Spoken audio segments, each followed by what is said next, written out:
अस्सलाम वालेकुम students, hopefully आप सब खैर खैरियत से होंगे। स्टूडेंट्स, आपको ऑलरेडी पता है कि हमारा जो चैप्टर नंबर 5 चल रहा है CNA part 1 chapter number 5 nursing process of hospitalization, इसका आज हमारा सेकंड लेक्चर है। कल हमने इसका इंट्रोडक्शन देखा था कि एक पेशेंट जब हमारे पास आता है हॉस्पिटल में तो किस तरह से हमें उसको ट्रीट करना है, क्या क्या हमारे पास फैसिलिटीज होनी चाहिए, कौन कौन से हमारे पास इक्विपमेंट्स होने चाहिए। तो आज हमें देखना है कि जब एक पेशेंट हमारे पास आ जाता है तो हमने सबसे पहला काम क्या करना होता है। वो सबसे पहला काम होता है हमारे पास एडमिशन, यानी एक पेशेंट जब हमारे पास आ गया है तो हमने उसका एडमिशन कर लेना। अभी एडमिशन वो स्कूल वाला नहीं, हॉस्पिटल में हमने उसको दाखिल कर लेना होता है, ये वो वाला एडमिशन होता है। ठीक है, अब वो कह रहा है कि admission to the patient, just ये इंट्रोडक्शन के लिए लिखा हुआ है, इसकी डिफाइन नीचे है। अब वो कह रहा है कि the entrance of the patient into a health care agency, यानी जब एक पेशेंट जो है वो हेल्थ केयर एजेंसी का मतलब ये है कि किसी भी हॉस्पिटल में वो आ गया है या किसी प्राइवेट क्लिनिक सेटअप पे वो पेशेंट आया है, तो सबसे पहला काम क्या होता है हमारा, हम क्या करते हैं, उसका एडमिशन करते हैं। ठीक है, हम उसको दाखिल कर लेते हैं। फिर वो कह रहा है कि a patient enters to the hospital by himself और he she may be go to his hospital by his relative या फ्रेंड या फिर किसी नेबर या किसी अदर पर्सन से रिलेटेड। जो पेशेंट है किसी के थ्रू हमारे पास आया है, यानी वो पेशेंट इस कंडीशन में नहीं था कि वो खुद चल के हॉस्पिटल आ सकता, उसके रिलेटिव लेके आए हैं, उसके पेरेंट्स लेके आए हैं, उसके नेबर्स हमसायों में से जो बंदा उसको लेके आया, या वैसे कोई एक्सीडेंट उसका हो गया तो आउटसाइड से कोई अदर लोग उसको लेके आए हैं। तो हमने सबसे पहले क्या करना होता है, उसका हमने एडमिशन करना होता है, उसका डॉक्यूमेंट्स वगैरह यानी उसकी आईडी वगैरह हमने लेनी होती है कि पेशेंट कहाँ से है। उसके बाद इसकी डिफाइन देख लें। ये डिफाइन जो है ना, सबसे पहले ये इतना लिखने के बाद आप ये ऊपर वाला पार्ट भी इसके अंदर ऐड कर सकते हैं। ठीक है, तो सबसे पहले वो कह रहा है कि admission is the process of the official acceptance, official acceptance of the patient, यानी एक पेशेंट को ऑफिशियली हमने अपने पास एक्सेप्ट करना यानी रख लेना या कबूल कर लेना, उसका एडमिशन करके into the hospital for the purpose of the receiving care, यानी किस पर्पज के लिए हम उसका एडमिशन करते हैं, उसको अपने पास रखते हैं, उसको केयर देने के लिए। ये पेशेंट हमारे पास किस लिए आता है, केयर रिसीव करने के लिए आता है। ठीक है, तो ये थी इसकी डिफाइन। अब नेक्स्ट देखें कि जब हमने उसका एडमिशन कर लिया है तो आगे क्या इसके स्टेप्स आ रहे हैं, आगे इसका क्या काम आ रहा है। तो सबसे पहले है कुछ इंडिकेशन दी हुई है कि जब पेशेंट हमारे पास आया है तो क्या करना चाहिए। तो वो कह रहे थे to make patient and family feel welcome and facilitate their adjustment to the hospital environment,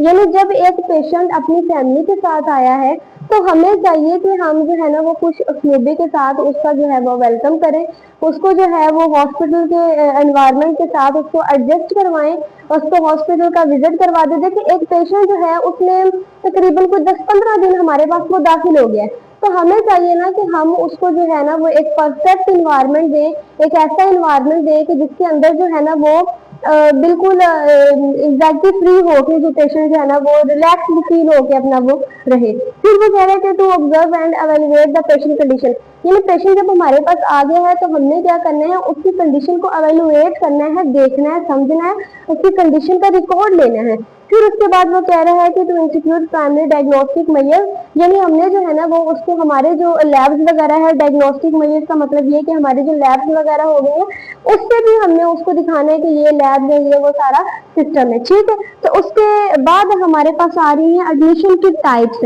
यानी जो एडमिशन है वो कितनी टाइप्स का है। तो देखिए रूटीन, शेड्यूल, प्लान एडमिशन, यानी एक पेशेंट जो है वो हमारे पास रूटीनली अपना चेकअप करवाने आ रहा है, तो शेड्यूल हमने उसको बना के दे दिया कि आपने वीक में एक दफा आना है, दिन उसके बाद महीने में आपने 2 बार आना है, यानी 15 दिन के बाद आना है। तो एक तो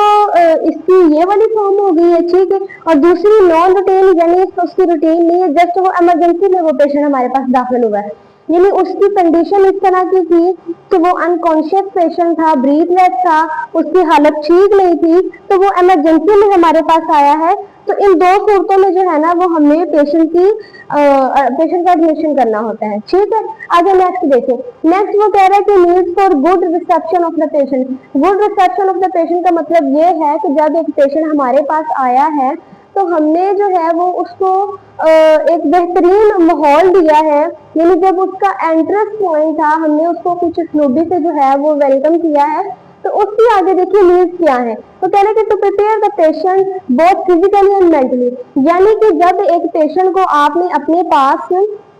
हॉस्पिटल में एडमिट रखना है, तकरीबन कोई 10 से 15 दिन के लिए आपने उसको एडमिट रखना है अपने पास, तो आपको चाहिए कि आप जो है वो उसको फिजिकली और मेंटली उसको प्यार करें, आप उसको रिलैक्स होकर बताएं, उसको रिलैक्स करें, उसकी एंग्जाइटी को दूर करें। कुछ पेशेंट जो है ना वो बहुत फेयर फील करते हैं, वो नहीं हॉस्पिटल में रहना नहीं चाह रहे होते, तो आपको चाहिए कि आप जो है ना वो प्रॉपर उसको बताएं, दिखाएं, उसको हॉस्पिटल का विजिट करवा दें। उसके बाद वो कह रहे थे to help the patient to be comfortable and to provide him with a clean and safe environment, यानी कि उसको